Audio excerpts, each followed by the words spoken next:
عاقبة للمتقين والصلاة والسلام على رسوله الكريم أما بعد أعوذ بالله من الشيطان الرجيم بسم الله الرحمن الرحيم ألا إن أولياء الله لا خوف عليهم ولا هم يحزنون الذين آمنوا وكانوا يتقون لهم البشرى في الحياة الدنيا وفي الآخرة لا تبديل لكلمات الله ذلك هو الفوز العظيم صدق الله مولانا العظيم رب اشرح لي صدري ويسر لي أمري واحلل عقدة من لساني يفقهوا قولي اللهم أرنا الحق حقا وارزقنا اتباعه اللهم أرنا الباطل باطلا وارزقنا اجتنابه آمين يا رب العالمين بجاه خاتم النبيين صلى الله على النبي الأمي وآله صلى الله عليه وسلم صلاة وسلاما عليك يا رسول الله صلاة وسلاما عليك يا حبيب الله انتہائی ادب و احترام عزت و تکریم کے لائق حاضرین محفل درس قرآن و حدیث ماہ سفر کی نسبت سے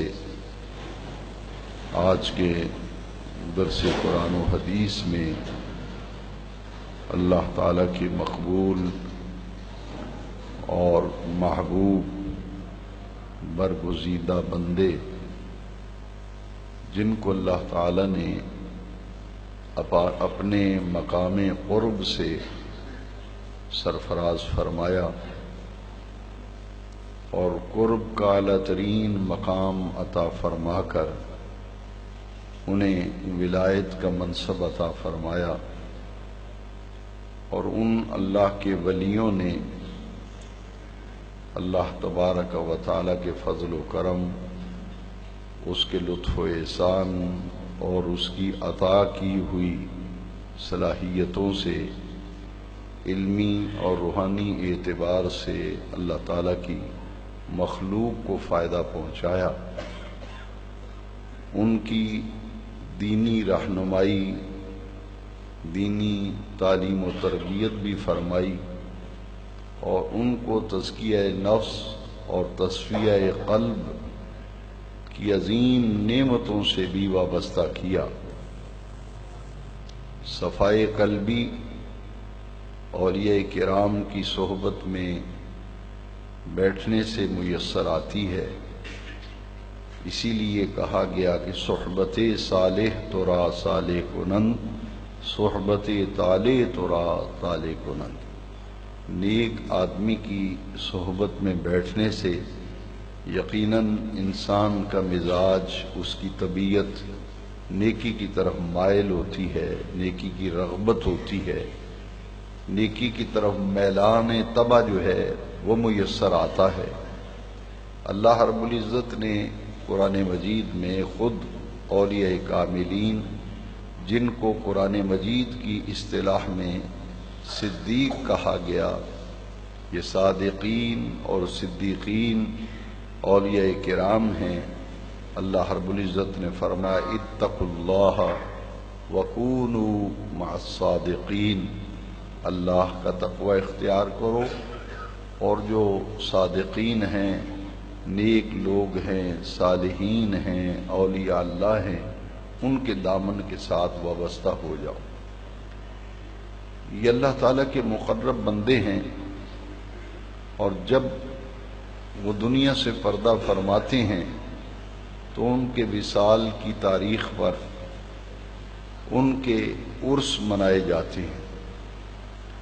اس سفر کے مہینے میں اولیاء کاملین میں سے انتہائی اعلیٰ عرفہ مقام و مرتبے کی حامل شخصیت حضرت سیدنا داتا گنج بخش علی بن عثمان الحجویری علیہ الرحمت و رضوان آپ کا عرس سراپا قدس ہے۔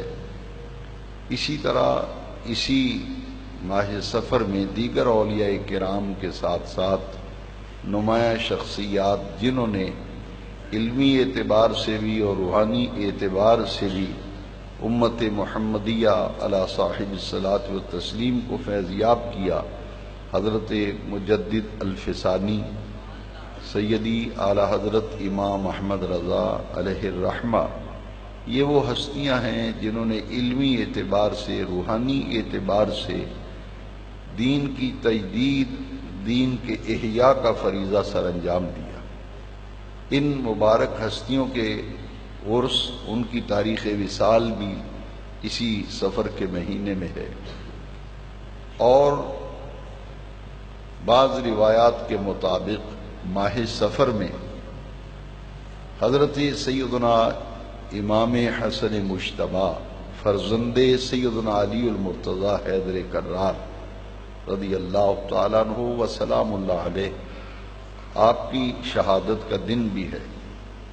تاریخ الخلفاء میں امام جلال الدین سیوطی علیہ الرحمہ نے آپ کی شہادت کی تاریخ 5 ربیع الاول بیان فرمائی ہے، لہذا اس میں تطبیق بعض سیرت نگاروں نے یوں کی ہے کہ ماہ سفر میں آپ کو زہر دیا گیا اور اس زہر کی شدت کے سبب آپ کی شہادت جو ہے وہ 5 ربیع الاول کو واقع ہوئی۔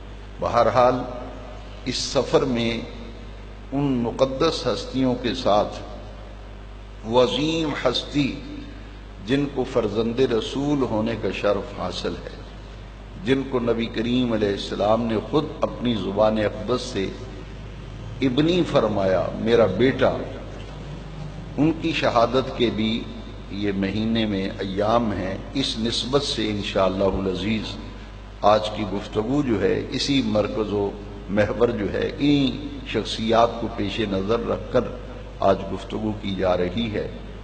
پہلے چند بنیادی باتیں وہ میں عرض کرنا چاہتا ہوں کہ مقدس ہستیاں ہیں، اللہ تعالیٰ کے مقرب بندے ہیں، ان کو اللہ تعالیٰ نے اپنی بارگاہ میں مقام قرب عطا فرمایا، اور اس کا ذکر بڑے اہتمام کے ساتھ 11ویں پارے میں سورہ یونس کے اندر اللہ رب العزت نے 3 آیات میں ان اپنے نیک برگزیدہ مقبول بندوں کی عظمت، ان کے مقام، ان کی شان، ان کے مرتبے کو 2 ٹوک الفاظ میں بیان فرمایا ہے، جس کے اندر کوئی تفسیری اختلاف نہیں، جس کے اندر کوئی کیل و کال کی گنجائش نہیں، بالکل واضح الفاظ میں فرمایا الا ان اولیاء اللہ، خبردار جو اللہ کے ولی ہیں ان پر دنیا کی زندگی میں بھی کوئی خوف نہیں، اور قیامت کے دن بھی انہیں کسی قسم کا غم نہیں ہوگا۔ سیدی اعلیٰ حضرت مجدد ملت امام الشاہ احمد رضا خان فاضل و محدث بریلوی علیہ رحمت و رضوان نے کنز الایمان شریف میں اس آیت کا جو ترجمہ فرمایا ہے وہ بڑا جامع ہے۔ آپ فرماتے ہیں الا ان اولیاء اللہ، سن لو بے شک اللہ کے ولیوں پر، بے شک اللہ کے ولیوں پر نہ کچھ خوف ہے نہ کچھ غم، دنیا کی زندگی ہو آخرت کی زندگی ہو، اولیاء کرام پر کسی قسم کا خوف، کسی قسم کا غم نہیں۔ الذین آمنوا وکانوا یتقون، یہ وہ لوگ ہیں جو ایمان لائے اور انہوں نے پوری زندگی پرہیزگاری میں بسر کی۔ سیدی اعلیٰ حضرت ترجمہ فرماتے ہیں الذین آمنوا وکانوا یتقون، وہ جو ایمان لائے اور پرہیزگاری کرتے ہیں، لہم البشریٰ فی الحیات الدنیا وفی الآخرہ، انہیں خوشخبری ہے دنیا کی زندگی میں اور آخرت میں۔ لا تبدیل لکلمات اللہ، اللہ کی باتیں بدل نہیں سکتی۔ ذالک هو الفوز العظیم، اور یہی بڑی کامیابی ہے۔ میں نے سیدی اعلیٰ حضرت کا ترجمہ کیا جس سے مضمون بالکل واضح ہو گیا کہ اولیاء اللہ، اللہ کے ولی، ان کا یہ مقام ہے کہ دنیا کی زندگی میں بھی ان کے لیے خوشخبری اور بشارت، آخرت کی زندگی میں بھی ان کے لیے خوشخبری اور بشارت، اور اللہ کی باتیں، اللہ کے کلمے تبدیل نہیں ہوتے۔ اور یہ بہت بڑی کامیابی ہے جو مرتبہ ولایت پا لینا، ایمان اور تقوی، دنیا اور آخرت کی زندگی میں بشارت کا مل جانا، یہ بہت بڑی کامیابی ہے جو ان لوگوں نے حاصل کر لی ہے جن کو اللہ کے ولی کہا جاتا ہے۔ معلوم یہ ہوا کہ اولیاء کرام نسل انسانی میں سے ہیں، نوع انسانی میں سے ہیں۔ اللہ رب العزت نے انہیں یہ مقام اور مرتبہ عطا فرمایا۔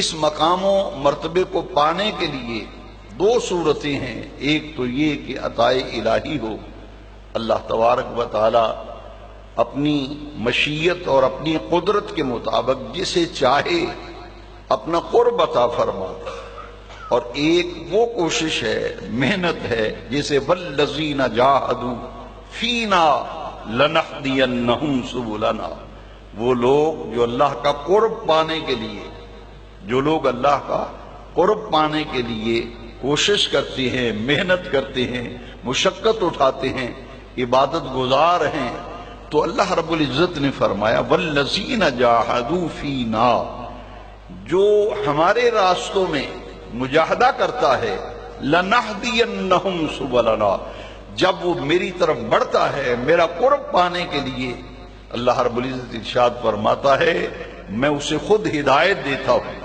اس کی رہنمائی خود بخود ہوتی ہے، سارے حجابات اٹھ جاتے ہیں اور اس کو اللہ تبارک و تعالی اپنے قرب کی منزلوں سے آشنا کرتا ہے۔ یہ وہ ہستیاں ہیں۔ اب ان کو یہ مقام و مرتبہ ملا تو بخاری شریف کی ایک حدیث شریف جس میں اس بات کی وضاحت موجود ہے کہ یہ قرب جو پاتے ہیں اس کا سبب اور ذریعہ کیا بنتا ہے۔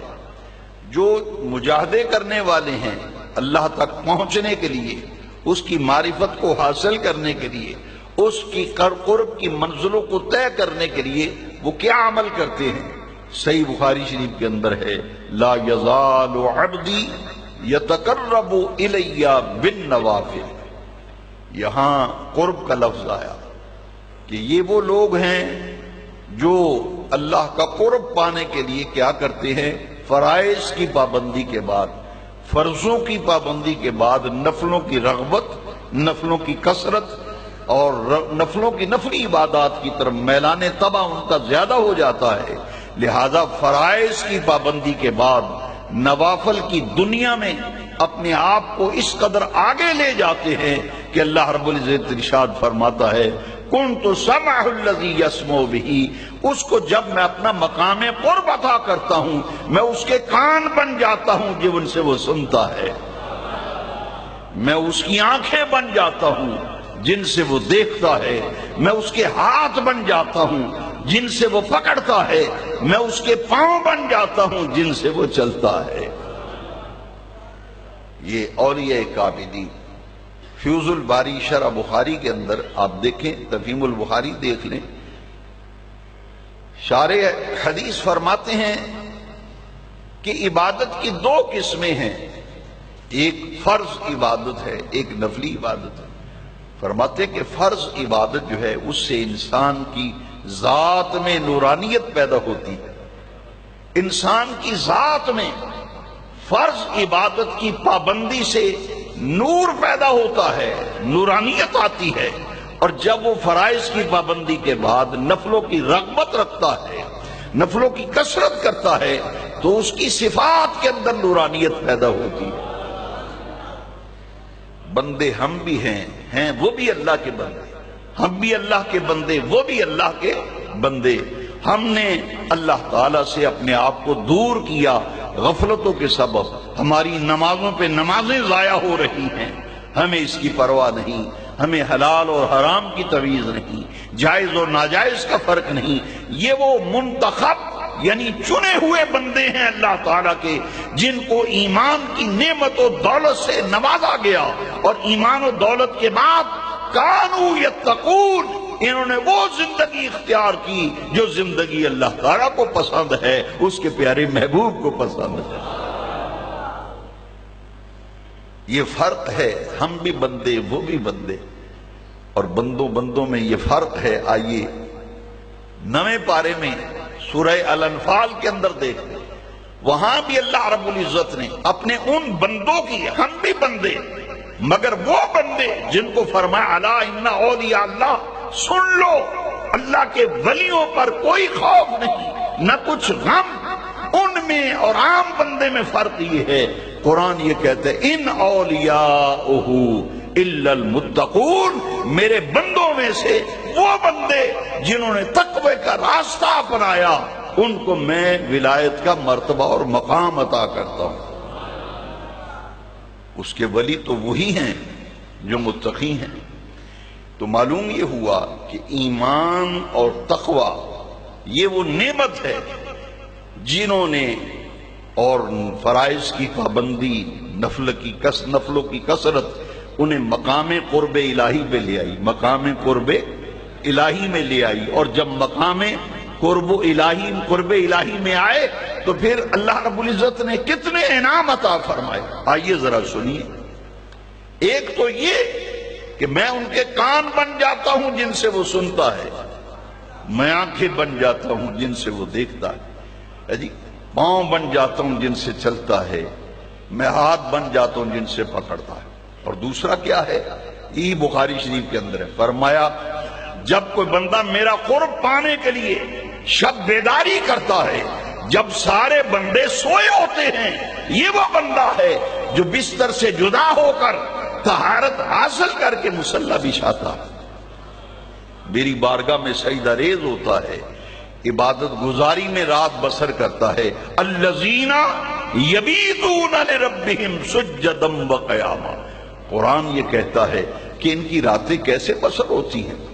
بھئی راتیں ہم بھی بسر کرتے ہیں، لیکن یہ وہ بندے ہیں جو رات بات یبیتو، رات بسر کرتا، ان کی رات بسر ہوتی ہے ذکر الہی میں، یاد الہی کا چراغ روشن کر کے پوری رات اللہ تعالیٰ کی عبادت میں مصروف رہتے ہیں۔ کبھی انہیں دیکھو تو تمہیں سجدے کی حالت میں ملیں گے، کبھی دیکھو تو قیام کی حالت میں ملیں گے۔ یہ عبادت گزار ہیں، شب زندہ دار ہیں، سحر خیز ہیں، پھر ان کو جب مقام قرب ملتا ہے تو پھر انعام کیا ملتا ہے، دیکھیے میری طرف، پھر انعام کیا ملتا ہے۔ اللہ تعالیٰ فرماتا ہے فَأَحْبَبْتُهُ، مجھے اس بندے سے محبت ہو جاتی ہے، میں اس بندے سے محبت کرتا ہوں۔ جب اللہ کو اپنے ان بندوں سے محبت ہوتی ہے، دعا جبرائیل، پھر اللہ جبریل کو بلاتا ہے، جب جبریل کو بلاتا ہے تو وہ عرض کرتا ہے جی رب جلیل، ارشاد ربانی ہوتا ہے جبریل جاؤ آسمانوں میں بھی اعلان کرو، زمین میں بھی اعلان کرو، اللہ کو فلاں بندے سے محبت ہو گئی ہے، آسمان والو تم بھی اس سے محبت کرو، زمین والو تم بھی اس سے محبت کرو۔ کبھی آپ غور کریں کہ اولیاء کاملین، ان کی جو محبت دلوں کے اندر اللہ تعالیٰ ڈال دیتا ہے، اگر اس کا عملی مظاہرہ دیکھنا چاہیں تو چند ہی دنوں کے بعد حضرت داتا گنج بخش علیہ رحمت و رضوان کا عرس مبارک کا آغاز ہونے والا ہے، پھر دیکھیے مزار پرانوار پر حاضری دیجئے، اور پھر دیکھیے کہ اللہ تبارک و تعالیٰ اپنے بندوں کے قلوب کے اندر، ان کے دلوں کے اندر کس طرح اپنے بندوں کی محبت ڈال دیتا ہے،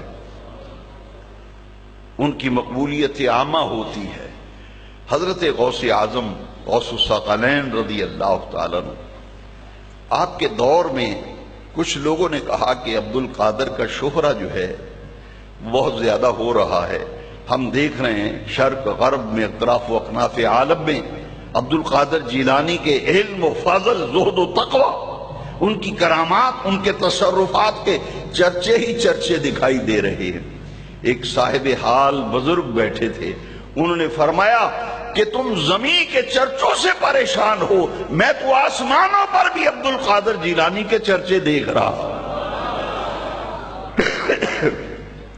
آسمان والو، ابھی آپ حدیث قدسی سن چکے، جب اللہ کو کسی سے محبت ہوتی اعلان ہوتا ہے آسمان والو تم بھی محبت کرو، زمین والو تم بھی محبت کرو، لہذا فرمایا میں تو عبد القادر جیلانی کے چرچے زمین سے زیادہ آسمانوں پر دیکھ رہا ہوں۔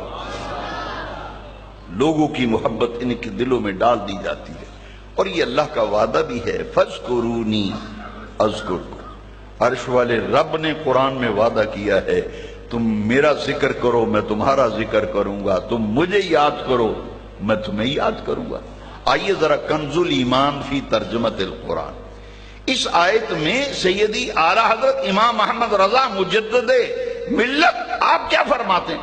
آپ نے اس آیت کا ترجمہ کیا ہے فَاذْكُرُونِي أَذْكُرْكُمْ۔ عرش والا رب فرماتا ہے تم میرا ذکر کرو میں تمہارے چرچے کروں گا، تم میرا ذکر کرو میں تمہارے چرچے کروں گا۔ یہ ہے اولیاء کاملین کی چرچے، ان کی شہرت، لوگوں کا میلان طبع، لوگوں کی رغبت، یہ اللہ تعالیٰ کی عطا ہے جو اولیاء کاملین کو ملی ہے۔ ان میں حضرت سیدنا داتا گنج بخش علی حجویری کوئی معمولی ہستی نہیں ہے۔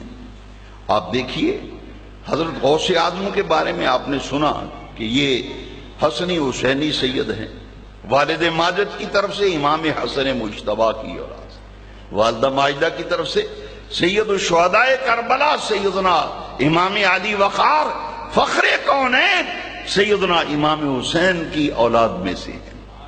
اور امام حسن مجتبیٰ فضائل اہل بیت، فضائل پر آپ گفتگو پچھلے دروس کے اندر سن چکے ہیں۔ آج میں حاضری لگوانے کے لیے، نذرانہ عقیدت پیش کرنے کے لیے کہ آپ کی شہادت کے ایام اسی مہینے کے اندر ہیں، تو پھر ذرا غور کیجیے کیا مقام ہوگا۔ یہی بات تو میں نے امام حسین کی شہادت کی خبر جب حضور نے دی، بھئی شہادت بعد میں ہونی ہے، حضور خبر پہلے دے رہے ہیں، شہادت بعد میں ہونی ہے، خبر حضور پہلے دے رہے ہیں۔ امام حسن مجتبیٰ جن کی شہادت ہوئی سفر کے آخر میں، ذرا غور کیجئے، یہ حضور کی گود میں ہے، بخاری شریف میں ہے، مسلم شریف میں بھی ہے، حضور کی آغوش میں ہے۔ میرے آقا کریم نے فرمایا ان ابنی ھذا سید، یہاں بھی حضور نے وہی لفظ استعمال فرمائے جو سیدنا امام حسین کے لیے استعمال فرمائے۔ لیکن آپ دیکھیے کہ امام حسن مجتبیٰ کا تذکرہ بہت کم لوگ کرتے ہیں، حالانکہ آپ کے فضائل پر جب ہم نظر دوڑاتے ہیں تو آقا کریم نے جہاں بھی ذکر فرمایا دونوں شہزادوں کا اکٹھا فرمایا، الحسن والحسین سیدا شباب اہل الجنہ، یہ دونوں جنت کے جوانوں کے پھول ہیں، ان دونوں سے مجھے جنت کی خوشبو آتی ہے، جنت کی خوشبو آتی ہے۔ حسین پاک کی شہادت کی خبر دی، شہادت بعد میں خبر پہلے، اور لڑائی بعد میں ہونی، جھگڑا بعد میں ہو رہا ہے، مصطفیٰ پہلے خبر دے رہے ہیں۔ فرمایا ان ابنی ھذا سید، میرا یہ بیٹا سردار ہے، لعل اللہ ان یصلح بہ فئتین مسلمین۔ آج جو بے خبر یہ کہتا ہے کہ رسول اللہ کو کل کی خبر نہیں، جو بے خبر یہ کہتا ہے کہ رسول اللہ کی کل کی خبر نہیں، تو بھائی شہادت حسین کی خبر بھی مصطفیٰ کریم نے دی۔ وہ عظیم واقعہ جو رونما ہونے والا ہے، جو فساد ہونے والا ہے، خون ریزی ہونے والی ہے، میرے مصطفیٰ اس کی طرف اشارہ کر کے فرماتے ہیں میرا یہ ان ابنی ھذا سید لعل اللہ ان یصلح بہ فئتین مسلمین، میرا یہ بیٹا سردار ہے، ایک وقت آئے گا جنگیں ہوگی، خون ریزی ہوگی، فرمایا میرا یہ بیٹا مسلمانوں کی دو جماعتوں کے درمیان صلح کرائے گا، اللہ اس کے ہاتھوں سے مسلمانوں کی دو جماعتوں کے درمیان اللہ تعالیٰ صلح کا اسباب پیدا فرما دے۔ چونکہ یہی ہوا، حضرت امام حسن مجتبی شہادت حیدر کرار کے بعد 6 مہینے آپ خلیفہ رہے۔ 6 مہینے خلافت کے بعد آپ کی دستبرداری، دراصل آقائے دو جہاں رحمت کائنات ناطق وحی رسول الثقلین نے جو ارشاد فرمایا تھا وہ عملی طور پر ظاہر ہو گیا۔ آپ کے دستبردار ہونے کے سبب دو گروہوں کے درمیان جب صلح ہوئی، اس کا سبب امام حسن مجتبی کی ذات بنی، اور ان کے ہاتھوں سے اللہ تعالیٰ نے مسلمانوں کو مزید خون ریزی سے بچا دیا۔ میرا یہ بیٹا سردار ہے، لعل اللہ ان یصلح بی فئتین مسلمین، ان کے ہاتھوں سے صلح ہوتی ہے، خلافت سے دستبردار ہو جاتے ہیں۔ آپ اندازہ کیجئے، ہمارا ایمان ہے، میں پوری ذمہ داری سے کہہ رہا ہوں، بہت کم لوگ توجہ دیتے ہیں، بھئی خلافت راشدہ جس کا آغاز حضرت ابو بکر صدیق سے ہوا تھا، ذمہ داری سے کہہ رہا ہوں، وہ خلافت میں آخری خلیفہ راشد حضرت امام حسن مجتبی تھے، یہ آخری خلیفہ راشد۔ 5 ہیں خلفائے راشدین، 5 خلفائے راشدین، امام حسن مجتبی کی 6 ماہ، اور حدیث شریف میں اشارہ موجود ہے کہ میرے بعد خلافت 30 برس تک رہے گی، اور آپ سیدنا صدیق اکبر کے دور سے لے کر حضرت امام حسن مجتبی کے دستبردار ہونے تک یہ پورا دورانیہ جو ہے یہ 30 سال پر محیط ہے، 30 سال پر محیط ہے۔ یہ میرے آقا کریم نے اشارہ فرما دیا۔ امام حسن مجتبی کی وہ ذات اقدس ہے کہ سرور عالم صلی اللہ علیہ وسلم کے ساتھ جو مشابہت تھی، جو مشابہت تھی، وہ کیا تھی؟ میرے آقا حضرت سیدنا حیدر کرار علی المرتضیٰ کرم اللہ تعالی وجہ الکریم خود ارشاد فرماتے ہیں، میرا بیٹا حسن یہ سر سے لے کر سینے تک مصطفیٰ کریم کا ہم شکل ہے، حضور سے مشابہت رکھنے والے۔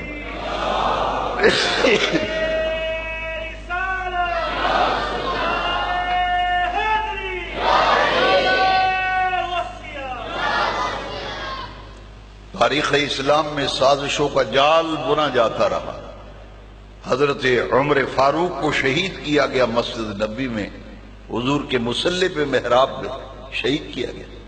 عثمان غنی ذی النورین کو قرآن پڑھتے ہوئے شہید کیا گیا۔ حیدر کرار مولا کائنات اسد اللہ الغالب علی کل غالب، آپ شہید ہوئے مسجد میں، کوفہ کی جامع مسجد۔ امام حسن مجتبی خلافت سے دستبردار ہو کر مدینہ منورہ تشریف لے گئے، اور مدینہ منورہ میں آپ کو زہر دیا گیا۔ تاریخ الخلفاء میں امام جلال الدین سیوطی نے لکھا ہے، میں ریفرنس کوٹ کر رہا ہوں، آپ نے لکھا کہ 6 مرتبہ زہر دیا گیا حضرت امام حسن مجتبی، اور جب زہر دیا جاتا تھا آپ کو پتہ چل جاتا تھا مجھے زہر دیا گیا ہے، تو امام سیوطی لکھتے ہیں کہ سرکار کے روزہ اثر پہ حاضر ہو جاتے، حاضر ہو جاتے۔ 6 مرتبہ زہر دیا گیا۔ جب آخری مرتبہ زہر دیا گیا، اس سے چند دن پہلے امام حسن مجتبی نے خود خواب دیکھا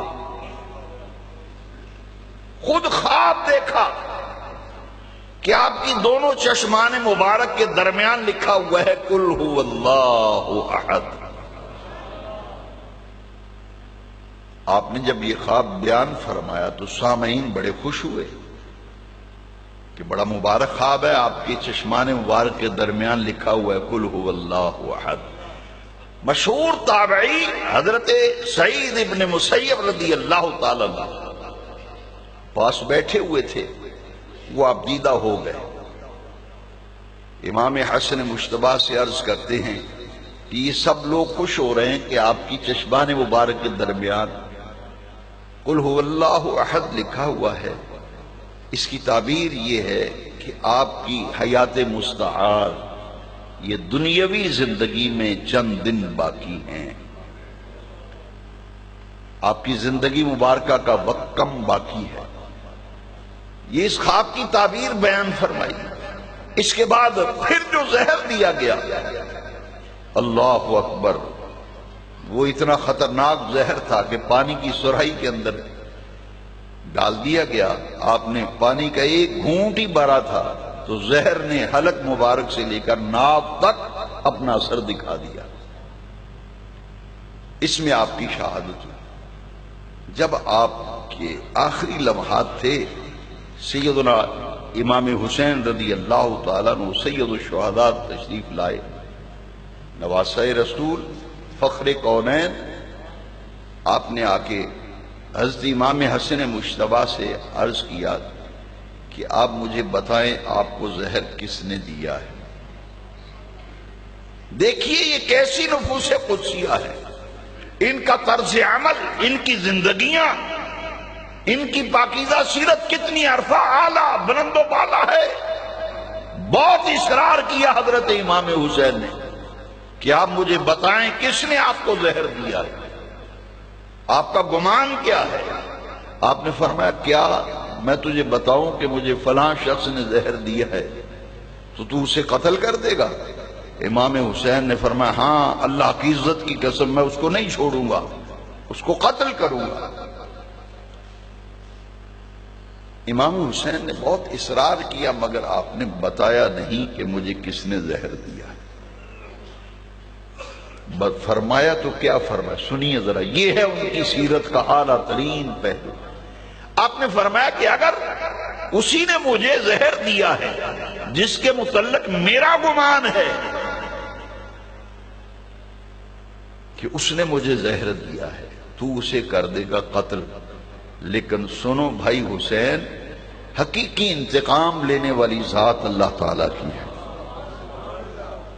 میں اس کا نام نہیں بتاؤں گا۔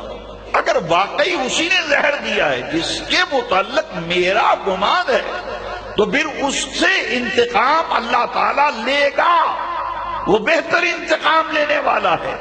اور اگر جس کے متعلق میرا گمان ہے کہ اس نے مجھے زہر دیا ہے، اگر اس نے زہر نہیں دیا اور میں اس کا نام بتا دوں جس کے متعلق گمان ہے اور اس نے مجھے زہر نہ دیا ہو، تم اسے جا کے قتل کر دو تو ایک ناحق قتل ہوگا۔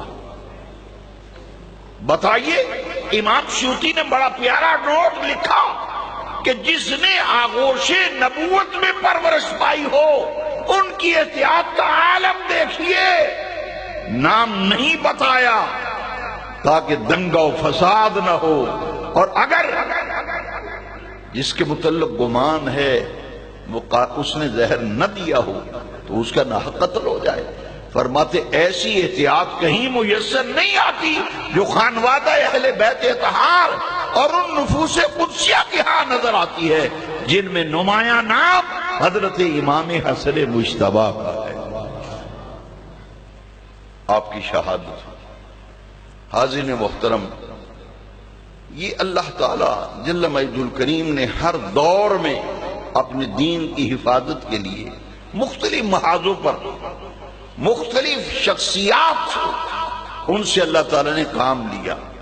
پھر وہ دور آیا حضرت داتا گنج بخش علی حجویری کا، راوی کے کنارے جھونپڑی لگا کر غزنی سے ہجرت کر کے آنے والے ایک ایسی ہستی جن کے متعلق اکابر اولیاء کرام نے، جن کے علم و فضل، جو علم کے بھی آفتاب اور مہتاب تھے، روحانیت کے بھی آفتاب و مہتاب تھے، اکابر اولیاء اللہ نے حضرت داتا گنج بخش علی حجویری کو خراج عقیدت پیش کیا ہے بقول علامہ الہی بخش صاحب رحمت اللہ تعالی علیہ۔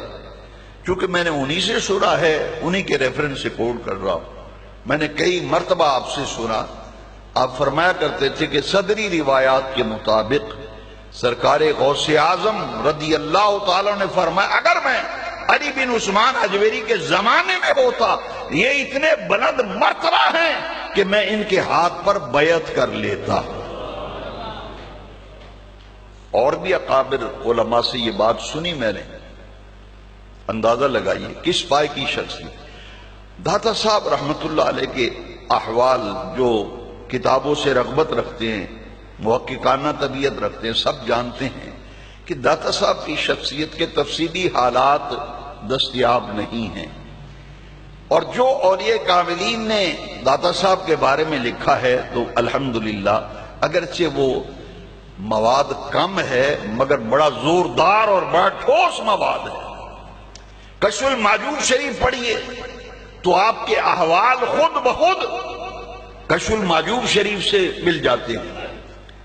ایک واقعہ آپ نے بڑا پیارا کشف المحجوب شریف میں لکھا ہے، وہ میرا دل چاہتا ہے میں آپ کو سنا دوں۔ وہ جب میں نے پڑھا تو میرے دل میں بھی رغبت پیدا ہوئی، تو میں نے وہ پڑھ کر پھر حضرت سیدنا بلال کے روزے پر دمشق کے اندر حاضری دی تھی۔ داتا صاحب فرماتے ہیں کہ میں حضرت سیدنا بلال حبشی رضی اللہ عنہ کے مزار پر انوار پر دمشق میں تھا، اور میں نے یہ دعا مانگی کہ آقا کریم کرم فرمائیں، مؤذن رسول کے مزار پہ ہوں، مجھے آقا کریم آج اپنے جلوہ زیبا سے مشرف فرمائیں۔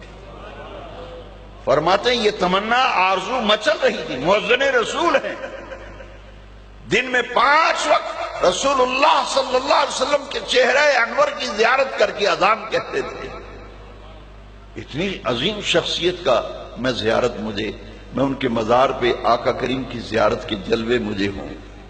فرماتے میں رات وہاں حضرت سیدنا بلال کی قبر انور مزار انور پر قیام کیا، اسی رات آقا کریم نے مجھے اپنی زیارت سے مشرف فرمایا۔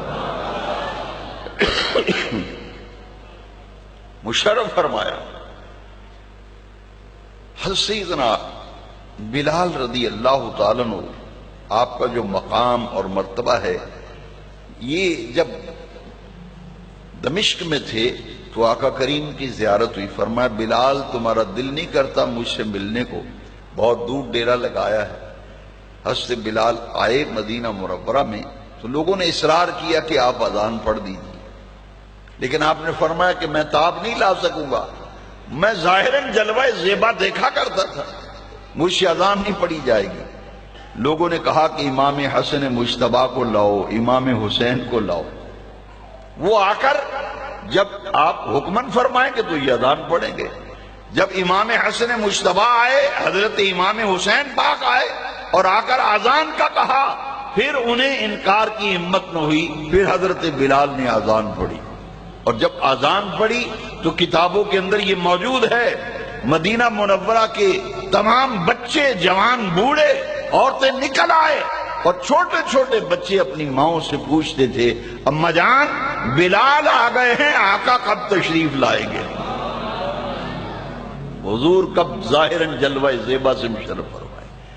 مدینہ منورہ میں ایک عجب کیفیت طاری ہو گئی تھی۔ حضرت سیدنا داتا گنج بخش مقبول بارگاہ الہی ہیں، تمام سلاسل طریقت کے اولیاء اللہ کا مرجع ہے۔ آپ دیکھ لیں خواجہ معین الدین اجمیری جیسی شخصیت، حضرت خواجہ خواجگان عطائے رسول بالہند حضور خواجہ غریب نواز معین الدین حسن چشتی اجمیری سنجری رضی اللہ تعالیٰ عنہ داتا صاحب کے قدموں میں آ کے اکتساب فیض کرتے ہیں، اور جب اجازت ملی جاؤ معین الدین راجستھان میں قیام کرو، اسلام کا چراغ روشن کرو۔ حضرت خواجہ غریب نواز جب داتا صاحب کے مزار سے اجازت اور اذن پا کر راجستھان میں گئے، اسلام کیسا چراغ روشن کیا۔ بقول شیخ الاسلام خواجہ محمد قمر الدین سیالوی علیہ رحمہ 99 لاکھ غیر مسلموں کو کلمہ پڑھا کے دارہ اسلام میں داخل کیا۔ یہ وہ لوگ ہیں جنہوں نے اپنی سیرت و کردار کا اعلیٰ نمونہ پیش کیا اور دنیا کا نقشہ بدل کے رکھ دیا۔ حضرات ہر دور میں ایسی شخصیات، حضرت داتا گنج بخش علیہ رحمہ کے ذکر پر ہی میں آج اکتفا کرتا ہوں، اور بڑے غور سے یہ بات سنیں، پوری ذمہ داری سے کہتا ہوں، حیات برزخ کتاب کا نام ہے۔ دیوبند مکتبہ فکر کے مجدد لاہور آئے علاج کی غرض سے، تو انہوں نے آ کے کہا کہ آپ شیڈول دورے کا تم نے بنایا ہے، ناشتہ فلاں کے گھر، دوپہر کا کھانا فلاں کے ہاں، ظہرانہ فلاں، عصرانہ فلاں مرید کے گھر، عشائیہ فلاں مرید کے گھر۔ علی حجویری کے مزار کی حاضری نہیں لکھی، وہ بھی اس میں شامل کرو۔ کون کہہ رہے ہیں؟ اشرف علی تھانوی۔ اور جب مزار پہ حاضری ہوئی، سیڑھیاں اتر رہے تھانوی صاحب، تو خدام نے پوچھا کہ آپ نے مزار پہ حاضری دی ہے، یہ کس پائے کے بزرگ ہیں؟ کس پائے کے بزرگ ہیں؟ سنیے حضرات۔ تھانوی صاحب کہتے ہیں کیا بتاؤں، کیا بتاؤں، میں نے تو ہزار ملائکہ کو علی حجویری کے مزار پر دست بستہ کھڑے دیکھا ہے۔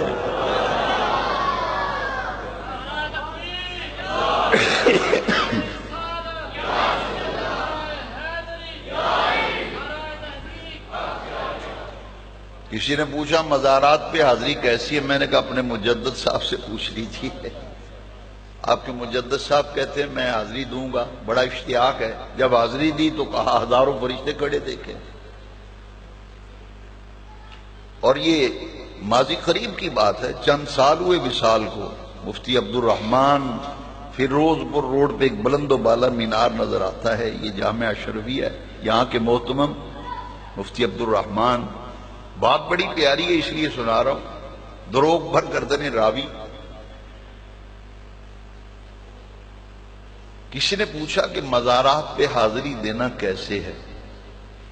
جواب بڑا خوبصورت دیا کہ بقول مولانا رشید احمد گنگوہی، یہ روزنامہ جنگ میں ایک کالم آتا تھا آپ کے دینی مسائل اور اس کا حل، اس میں یہ جواب لکھا ہے اور یہ اخبار میرے پاس موجود ہے۔ بقول مولانا رشید احمد گنگوہی، کسی مزار پہ جا کر یہ کہنا صاحب مزار سے کہ حضرت میرے لیے دعا کیجئے، اس کی گنجائش ہے، اس کی گنجائش ہے۔ اب مفتی عبد الرحمن صاحب کہتے ہیں میں علی حجویری کے مزار پہ دعا کرانے کے لیے جاتا ہوں، اور جب کبھی حاضری میں تاخیر ہو جائے خود ہی کرم کرتا ہے، بلا لیتے ہیں، خود ہی بلا لیتے ہیں۔ بھئی ہم بھی تو دعا کرانے جاتے ہیں، ہم بھی دعا کرانے جاتے ہیں، اور یہ قابل، اور ان کے مقام و مرتبے اور عظمت کو اگر جاننا ہے تو بخاری اور مسلم کی متفقہ حدیث پر میں مضمون مکمل کرتا ہوں۔ میں نے عرض کیا تھا ہیں یہ بھی بندے، آپ سب بندے، ہم بھی سب بندے، مگر یہ وہ بندے ہیں جن کے متعلق مدنی کریم علیہ السلام نے فرمایا ان من امتی 70 الفا يدخلون الجنت بغیر حساب۔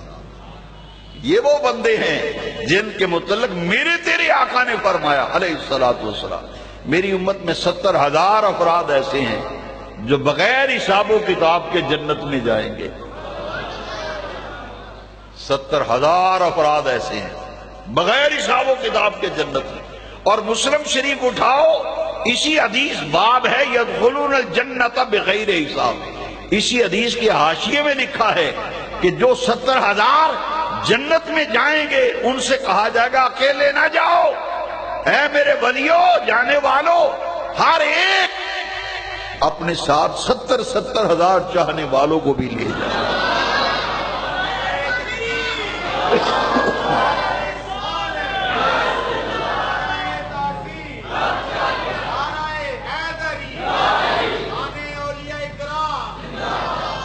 اکیلے نہ جاؤ ولیوں، اپنے چاہنے والوں میں سے 70,000 کو لے جاؤ۔ اور کیسے جنت میں، قصہ کہانی نہیں ہے، حوالہ میں عرض کر رہا ہوں، بخاری و مسلم دونوں میں باب یدخلون الجنت بغیر حساب۔ میرے آقا نے نقشہ بیان فرمایا وہ یہ بھی بندے وہ بھی بندے، ارے یہ وہ بندے ہیں جو جنت میں جائیں گے جن کا کوئی حساب و کتاب ہوگا ہی نہیں۔ انہیں حکم ہوگا اپنے ساتھ 70 ہزار لے جاؤ۔ جنت میں جانے کا نقشہ حضور نے بیان فرمایا متماسکون آخذ بعضهم بعضا، ایک دوسرے کو تھامے ہوں گے، جڑیاں ڈالی ہوں گی میدان محشر کی طرف۔ آگے آگے اللہ کا محبوب مقرب برگزیدہ ولی ہوگا، پیچھے چاہنے والے ہوں گے۔ جب جنت کا دروازہ آئے گا، بخاری اور مسلم کی متفق علیہ حدیث، اللہ کا ولی جنت میں نہیں جائے گا، دروازے میں کھڑا ہو جائے گا۔ جب تک آخری چاہنے والا نہیں جائے گا وہ جنت کے دروازے میں کھڑے ہو گئے۔ اب حدیث شریف سن لو تاکہ اشکال نہ رہے۔ حضور نے فرمایا لا يدخل اولهم حتی يدخل آخرهم، پہلے جو قائد ہے آگے ہے وہ جنت میں نہیں جائے گا حتی يدخل آخرهم، جب تک آخری چاہنے والا جنت میں نہیں جائے گا اللہ کا محبوب ولی جنت کے دروازے میں کھڑا رہے گا۔ جب سب اندر چلے جائیں گے پھر آخر میں اللہ کا ولی جائے گا۔ یہ اللہ کے وہ مقرب بندے ہیں جن میں حضرت مجدد الفسانی ہیں، سیدی اعلیٰ حضرت ہیں۔ یہ وہ ہستیاں ہیں جن کے ساتھ پیار محبت، ان کی نسبت ہمیں اس پہ فخر ہے، کیونکہ اس نشانی کے جو سگ ہیں نہیں مارے جاتے۔ میرے گلے میں بھی رہے دور کا ڈورا تیرا۔ اللہ تعالیٰ یا دعا مانگا کریں، یہ پاکیزہ طیب و طاہر مسلک و عقیدہ اسی پر اللہ زندہ رکھے، اسی پر موت آئے۔ وما علینا الا البلاغ المبین۔ جناب مولانا محمد وعلی آلہ واصحابہ اجمعین۔ مولا کریم مقام ولایت پر، شان ولایت پر اور